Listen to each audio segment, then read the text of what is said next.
Well, I think the biggest mistake that businesses are making with marketing is actually not even about human behavior. It's because they don't actually look at things from a strategic aspect. They think, sweeping generalization here, okay? But, we have to make sweeping generalizations to make sense of anything, right? There are many marketers and business owners who think marketing is about promotions, okay? It's about marketing communications.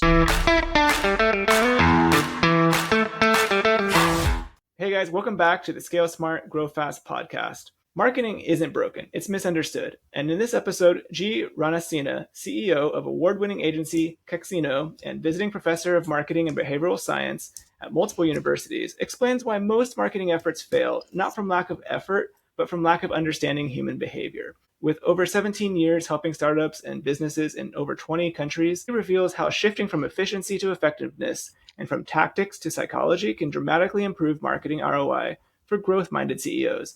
Gee, welcome to the podcast. How are you today? I'm very well. Thank you for inviting me. I'm glad to be here. Gee, maybe you can share a little bit of your background. What's brought you to being such a marketing expert and helping others now? Well, I've been in marketing for a long time, long time, since the days of dial-up and AOL CDs. But in the more recent past, prior to starting the agency for 7 years, I was worldwide director of marketing for a software company in Europe, serving blue chip clients such as Time Inc., IKEA, Nestle, Airbus, Marvel, people like that. But whenever I asked marketing agencies to pitch for our business, I was amazed that very few of them would take any fiduciary responsibility for the marketing plans they proposed, right? So all the agencies I spoke with were more interested in the tactical stuff, web design, ads, events, that sort of stuff.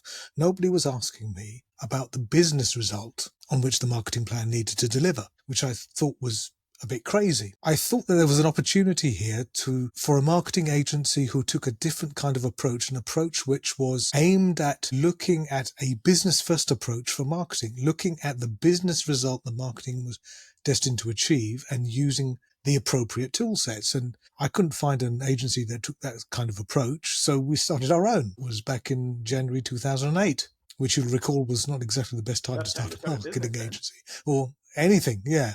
But with not a small amount of luck and the support of some fantastic clients that we had at the time, we weathered the storm of the post-boom recession, and 17 odd years later, as you said, we're here. We've helped over 400 startups and small to medium-sized businesses implement from a strategic aspect as well as a tactical aspect. But more recently, we're focusing our differentiation around behavioral science, around customer behavior, about understanding the emotional and contextual levers that we have as sellers to influence a buying decision in the mind of a customer. Yeah, I'm glad you brought that up. So what would you say are the most common mistakes you see businesses making in their marketing because they don't understand human behavior? Well, I think the biggest mistake that businesses are making with marketing is actually not even about human behavior. It's because they don't actually look at things from a strategic aspect. They think, sweeping generalization here, okay? But, we have to make sweeping generalizations to make sense of anything, right? There are many marketers and business owners who think marketing is about promotions. Okay, it's about marketing communications. They think it's the stuff that you see above the waterline. It's websites and events and brochures and stress balls and tote bags and this sort of stuff, which,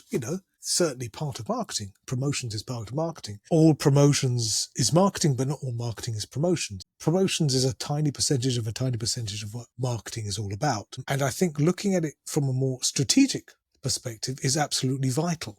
Because what's missing today, if you look at marketing today, as an industry, we're spending more and more on marketing, ads, social, video, podcasts, all of this sort of stuff. Yet the effectiveness of our marketing continues to fall. And the reason why that is, I think, is that most of marketing today, the output, comes from a position of, let's call it logic, pragmatism, rationality, that sort of point of view, okay? And it's missing out on the emotional components. But the target of our marketing are living, breathing human beings who are anything but rational in the way they choose to buy things, okay? So what we need to get back to, which is what we used to do, is use both sides, okay? You've heard of the term left brain and right brain type people, right? Now, that's actually a myth. It's not like the left brain is concerned with this and the right brain. Would it be so great if it was that simple, okay? Yes, there are two hemispheres of the brain, but the what we used to think of left brain people were acting in a certain way and right brain people is not quite the way it works. Those areas of the brain which are influencing logic and rationality and pragmatism are actually spread all over the place, as are the emotional aspects of the brain. But I think it's useful to use that as a model. So we don't call it left brain, right brain thinking anymore. We call it system 1 and system 2 thinking. It's marketing rebranded. It's rebranding the rebrand, if you like. But the point is, the brain has two, let's call them cognitive processing modes. Okay. So one is, like I said, very single communications direction, very pragmatic, very logical, while the other half understands empathy, irony, humor, and all the other emotional traits to be considered for longer term brand building. So we used to know this stuff, but we seem to have forgotten it over a generation. And it's suddenly coming back again in vogue, if you like, that effective marketing is a combination of both system 1 and system 2 type activation. Unfortunately, 99% of marketers are ignoring the part of the brain that's influenced by emotion and then wondering why their marketing fails to deliver. The problem is that when it's purely logical and rational and pragmatic, it has no emotion, it has no soul. And so as beings, the way that we remember things, there has to be an emotional component for things to be remembered. And all we can do as marketers is to form those memory structures so that when a customer is out and about and looking to buy something that we sell, we are one of the products or services that they consider before they buy. That's all marketing can ever do, right? Yeah. It's like, SEO for the brain or something, I suppose you could say, right? Think about your own experience, right? You think about the strongest memories that you've had growing up, or even the strongest memories had in the last 5 years, okay? I guarantee you that each one of those memories has a strong emotional component, right? Yeah. Happiness, sadness, grief, fear, whatever, okay? And that's the point. That's how the brain works. That's how the brain remembers. So if our marketing is just about also available in black, buy one, get one free delivery till the end of the month, this sort of nonsense, it's instantly forgotten.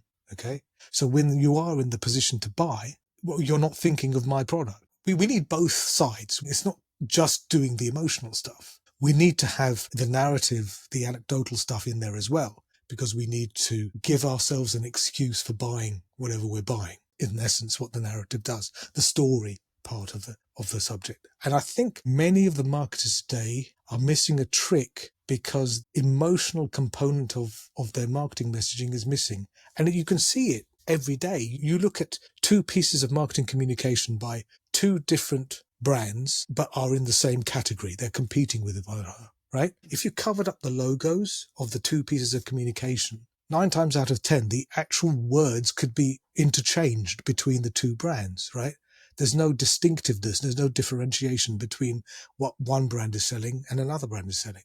And so as customers, if we can't make a clear distinction between brand A versus brand B, one of either two things happen. We either don't buy because we can't see a measurable difference across a metric that means something to us. So we'd rather not buy than buy the wrong thing, right? Or because we can't separate the two, we buy across a dimension that does matter to us, which invariably is price, right?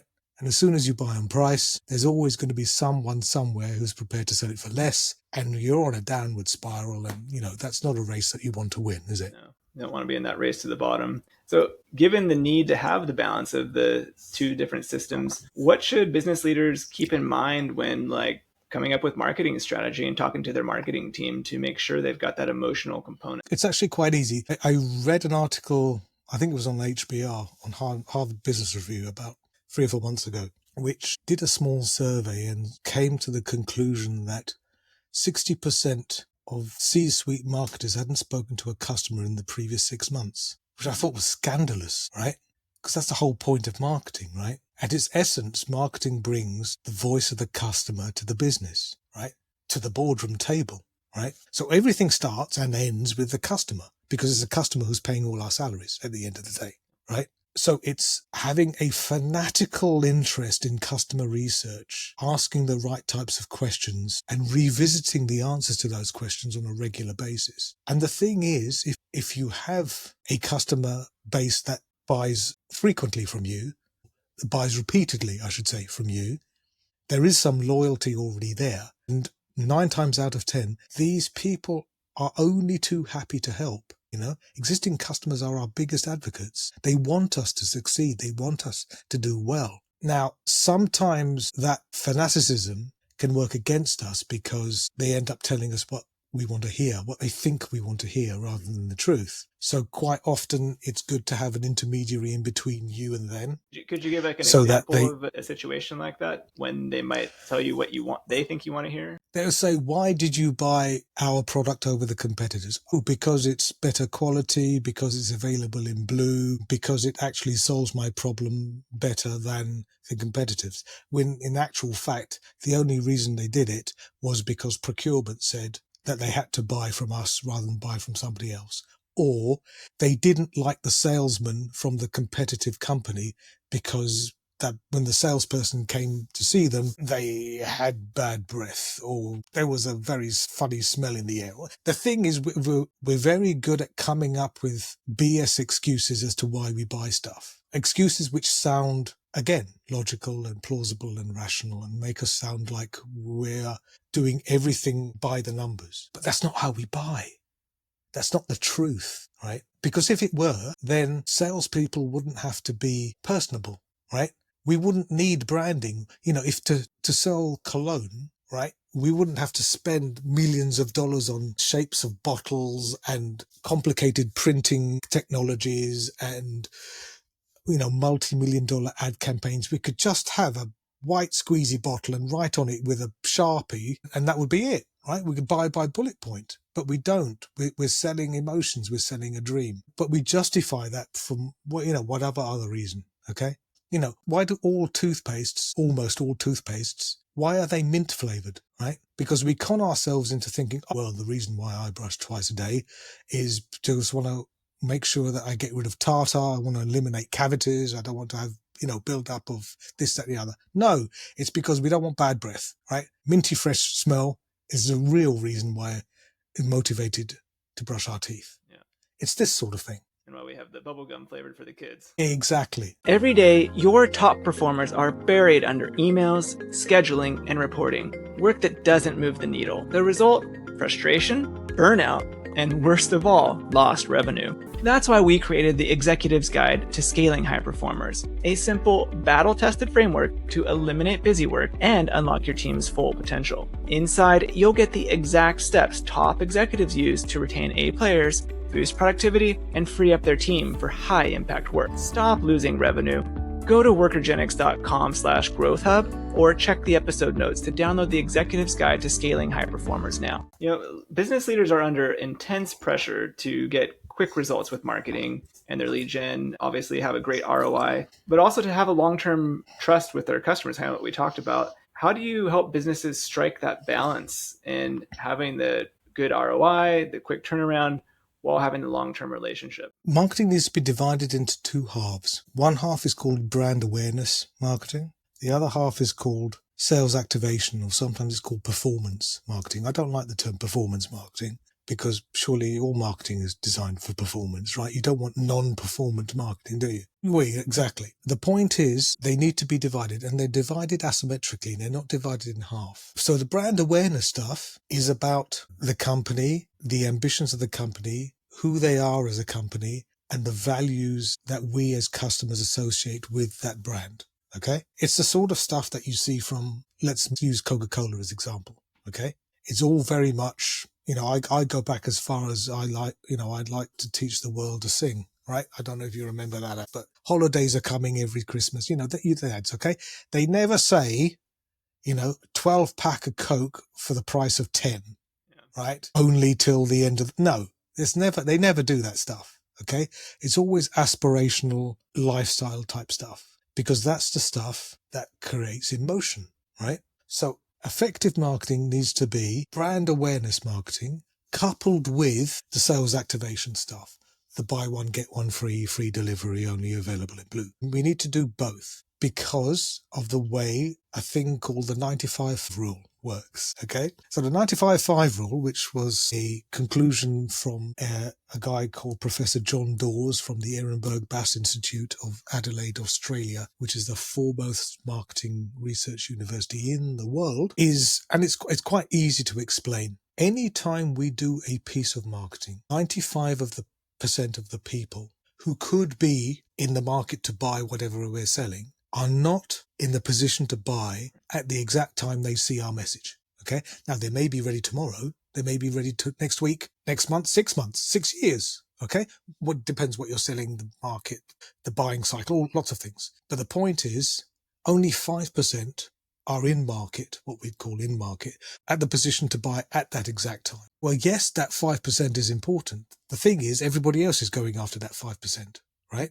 What's much more interesting strategically is to focus on that 95%, which we use the brand awareness stuff for, so that when we do come into market, when we are at the supermarket and we're walking down the drinks aisle, soft drinks aisle, and we happen to see the can of Coke on the shelf, the brand awareness stuff kicks in and says, oh yes, holidays are coming. I'd like to buy the world a Coke. And we reach out for the red cans. Okay, because we've made that. Now, notice none of those things has, got our arm up our back and forced us to buy anything, right?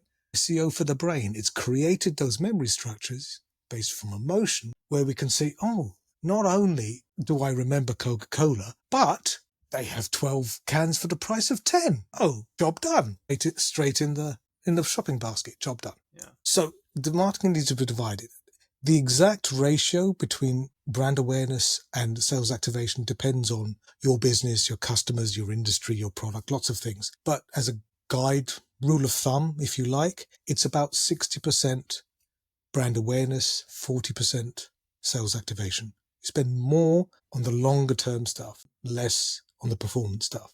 Now that's easy to say, but that's difficult to implement, especially as you've just said, that businesses are working on quick turnaround times. So it's easy in theory, but there's plenty of empirical and anecdotal evidence to support the theory that it actually, by implementing brand awareness type marketing, it actually increases the efficacy of your sales activation stuff because people have heard of you more often. It's in the background. It's at a very low level. People have already heard of you, and people need to hear of you before they'll buy from you.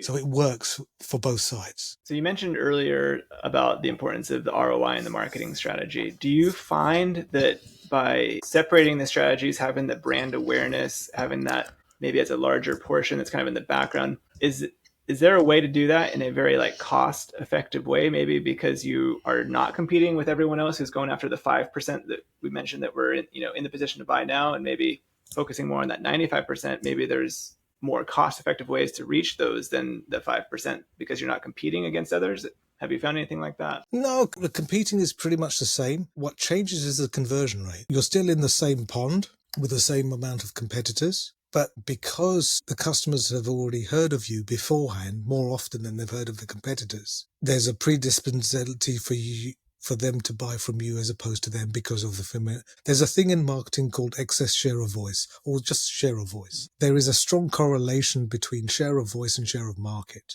So if people are talking about you, if people are talking about you more than anybody else in your category, there's a strong possibility that you are also the dominant player within that category. It's very rare for you not to be. And excess share of voice, what that plays upon is by spending, especially in economic downturns, for example, where people are cutting back on marketing, by you doubling down, if funds allow, on the brand awareness stuff, what happens is that you're being talked about disproportionately more than others in your category because they're reining in their expenditure. So when you come back, when the economic downturn turns round, that added advantage stays with you for a certain amount of time. And if you follow that up with sales activation campaigns, you can maintain a greater share of voice over competitors. And there is clear empirical evidence of this from every single recession going back to the 1900s. And you can see exactly how certain case studies where certain brands have had the wherewithal to double down in terms of recession and able to eke out greater market share when things turn themselves around. I feel like I'm reminiscing of back in my college days, Econ 101 class, hearing exact stories like this. That's great. It's good to reinforce that idea and help people with that. One thing that you've said in the past is marketing is more disliked than ever. It's bland, interruptive, disconnected. What's your message to business leaders who feel like their marketing isn't resonating anymore? Don't be afraid to be different. Okay. We notice what's different. Okay. As human beings, as animals, if you, in terms of, even Darwinian theory, okay, as animals, we're taught instinctively to notice something that's different because, in olden days, right, it could be the difference between life and death. Thankfully, that's not the case today. But there is a thing called the von Restorff effect, which I won't go into detail. But basically, it means we pay attention to things that are different over and above anything else in that category. If everybody else is zigging, we need to zag. If everybody else is saying the same things, we need to say, look, feel different so that people associate us differently from others within that category, right? If you're in insurance and you think of a gecko, there's only one brand that you think of, right?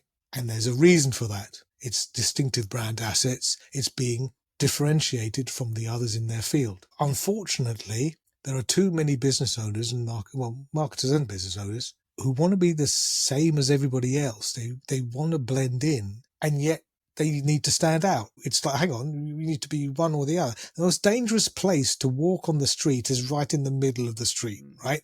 Because you're going to get smushed, right? So walk on the left or walk on the right, but don't walk in the center, because it's never going to work. So we need to be able to be distinctive so that prospective buyers, notice us for what we are in terms of what we look like, our color palette, our vernacular, the tone of voice, whatever metric makes most sense. Usually it has to be just one metric, otherwise we just look like anarchists or something, right? We just don't look trustworthy. Okay. But something that differentiates us from that sea of sameness where everybody else is. The worst thing we can do is try to ape the tactics of the competition, right?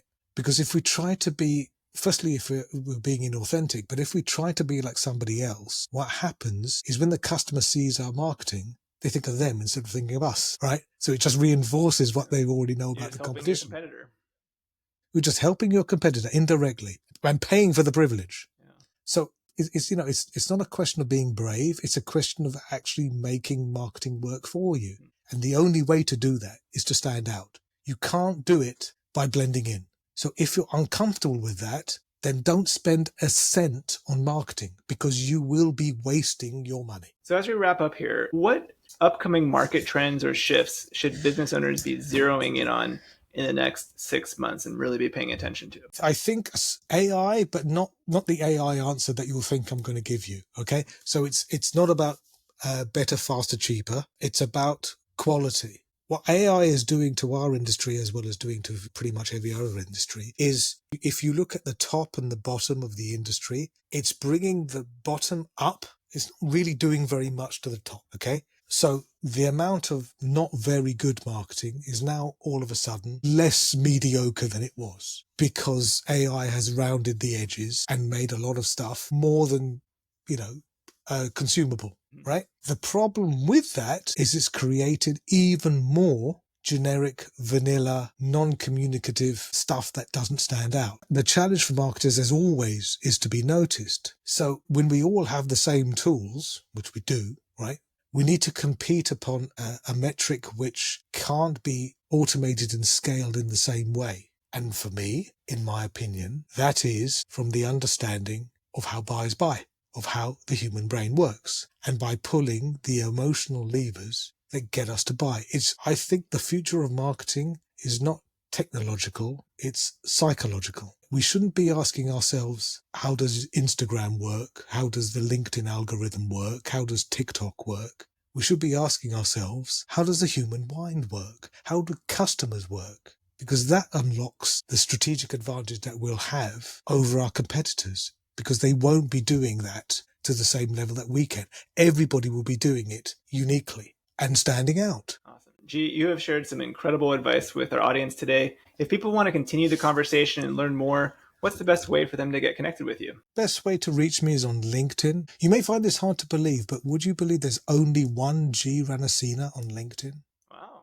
Amazing, right? Amazing. So you can find me on LinkedIn. I spend a lot of time on LinkedIn. I post multiple times a week. I post videos twice a week on subject matter topics such as what we've gone through today. That's the best way to get a hold of me. Otherwise, obviously, the Kexino website, Kexino, which is KEXINO.com, which I'm sure you'll put in the show notes or whatever else if people need to get hold of me. Absolutely. We'll make sure to have all that in the show notes and video descriptions when we get this posted. And if you got value from this episode, do one quick thing. Hit like and subscribe so you don't miss future strategies to help you scale smarter. And maybe you know a business owner or a colleague who could use this information. Share the episode with them. It could be exactly what they need right now. And if you're listening on a podcast platform, leave us a quick rating. It helps us reach more leaders like you. And again, thanks for tuning in. We'll see you on the next one.